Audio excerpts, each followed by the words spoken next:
Hello, my name is Kim Phelan, and I'm here today with Dr. Thomas Phelan, author of best-selling book 123 Magic: Effective Discipline for Children 2 to 12. And today our topic is going to bed, but more importantly, staying in bed. Hello, That's Dr. right. Phelan. Hello, how you doing? So there's nothing that I would appreciate more than having like just those last 2 hours before I go to bed to just chill out, to get my zen, or to kind of catch up with my husband with what was going on with, during the day. But getting the kids to bed is an issue, and more importantly, they don't stay there. So the first thing you have to do is to pick a bedtime and stick with it. Now, it can be different for a weekday and a weekend. It can be different for summers, and it can be different for big kids and older kids. But the first thing is to establish a routine and keep it that way every night. Okay, and then what's next then? Well, the next thing is you want to have a calming routine every night. You're going to have to invest a little bit of time in it, like maybe 15, 20 minutes. But for little kids, you help them, bath, brush, maybe read them a story and stuff.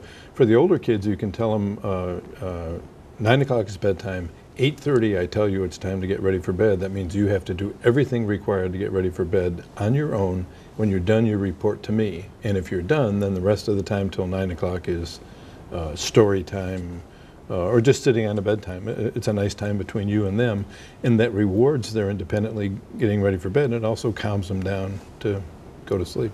Okay, and that's great, and I love the rewards with that.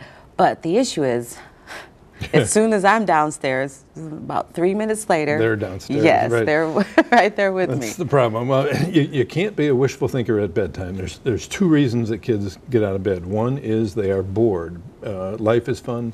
Bed is boring. They don't want to stay there. The second reason is that they're afraid. There's a burglar in the closet. There's monsters all over the place, and so on. When my son was 18 months of age, he climbed out of his crib for the first time. My wife and I thought, this is the end of the known world. And so I forgot I was a clinical psychologist. I went down the basement. I got some old baling twine and some scrap lumber, and I built the side of his bed up all the way around. My wife looked at me and she said, how are you going to get him in there? And I said, well, just kind of a slam dunk over there. Well, it worked for about 4 days. At 5th day, wife and I were in bed. We hear this boom, and it was the wild man scaling the heights and tumbling out of bed. He was okay. I go in there and I look at it and I say, Phelan, you're going to kill the kid. So we invented what we call the cut him off at the pass routine. You go through your bedtime routine and all this. You read him a story, turn out the lights, put on a floor fan, and you sit in the door. That's what I do with my son. I'd sit in the door. I'm not talking to him anymore. He'd get up, I'd put him back. He'd get up, I'd put him back. He'd get up, I'd put him back. After 4 times of that, he'd just go to sleep on the floor. And it worked. But 2 things aren't going to happen after bedtime. Number 1, he's not leaving that room. And number 2, I'm not talking to him. Okay. Well, I have a 7-year-old, and I've been outsmarted by him for 7 years now. So note to self, no talking.